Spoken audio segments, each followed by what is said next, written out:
जंगल की एक सुहानी सुबह थी। पेड़ों पर हल्की धूप चमक रही थी, फूलों से खुशबू आ रही थी, लेकिन हमेशा की तरह कौवा शरारत करने में लगा था।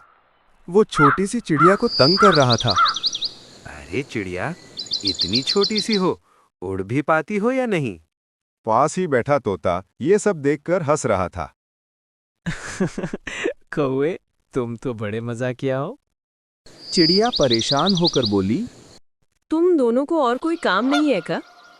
तभी जंगल की ओर से एक अजीब सी गूंजती हुई आवाज आई। सभी पक्षी डर गए। ये कैसी आवाज है? कहीं कोई शिकारी तो नहीं?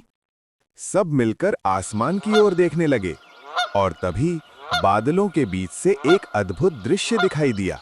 आसमान से उतरी एक रहस्यमयी सुंदरता।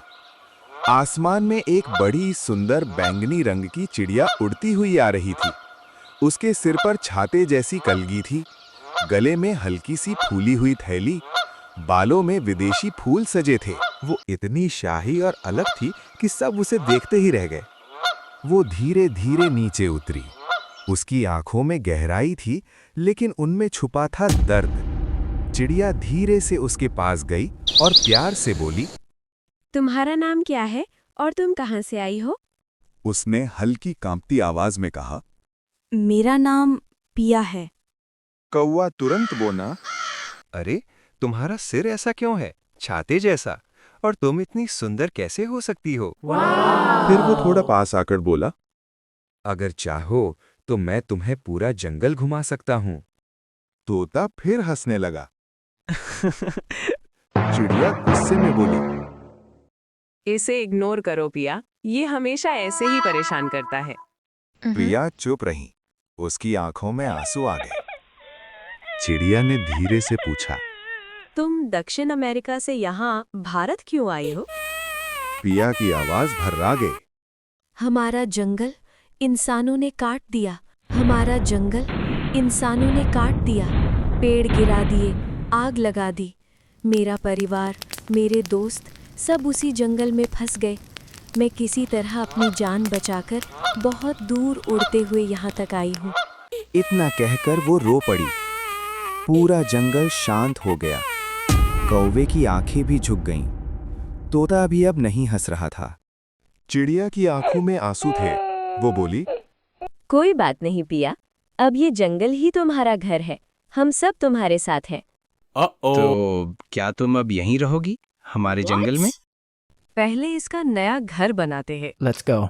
चिड़िया और पिया साथ उड़कर एक बड़े हरे पेड़ के पास पहुंची। दोनों ने मिलकर टहनियां इकट्ठी की, सूखी घास लाईं, फूलों से सजाया। धीरे धीरे एक सुंदर मजबूत घोंसला बन गया। कौवा दूर खड़ा सब देख रहा था। उसे अपनी गलती का एहसास हो रहा था। वो धीरे से पास आया और बोला, मैं भी मदद कर सकता हूँ। चिड़िया ने कहा, अगर दिल से मदद करनी है तो जरूर। कौवे ने सबसे मजबूत टहनियां लाकर दी। तोते ने रंग बिरंगे पंख लाकर सजावट की।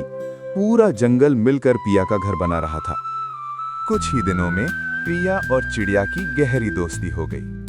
दोनों साथ उड़ती, साथ गाती, साथ हंसती। पिया ने अपनी खास गूंजती आवाज निकाली। अब वो डरावनी नहीं बल्कि मधुर लग रही थी। एक दिन सभी जानवर और पक्षी पिया का नया घोंसला देखने आए। घोंसला बहुत सुंदर था। पिया सबके सामने आई। उसकी आंखों में फिर आंसू थे। मैंने सब कुछ खो दिया था। मुझे लगा मैं अकेली हूँ, लेकिन आप सब ने मुझे नया परिवार दे दिया। धन्यवाद, आपने मुझे जीने की नई वजह दी। पिया, मुझे माफ कर दो। मैंने तुम्हारा मजाक उड़ाया, लेकिन अब समझ गया हूँ, सुंदरता बाहर से नहीं, दिल से होती है। अगर दिल बदल जाए तो वही सबसे बड़ी सुंदरता है। पिया बोली, हम सबको मिलकर अपने जंगल की रक्षा करनी चाहिए, ताकि किसी और को अपना घर न खोना पड़े। सभी पक्षियों ने मिलकर वादा किया, हम अपने जंगल को बचाएंगे। कुछ महीनों बाद जंगल पहले से ज्यादा खुशहाल था। कौवा अब किसी को परेशान नहीं करता था। तोता अब मजाक की जगह गाने गाता था। चिड़िया और पिया सबसे प्यारी दोस्त बन चुकी थीं। किसी के रूप या अलग दिखने पर उसका मजाक नहीं उड़ाना चाहिए। और सबसे जरूरी, हमें अपने जंगल और प्रकृति की रक्षा करनी चाहिए।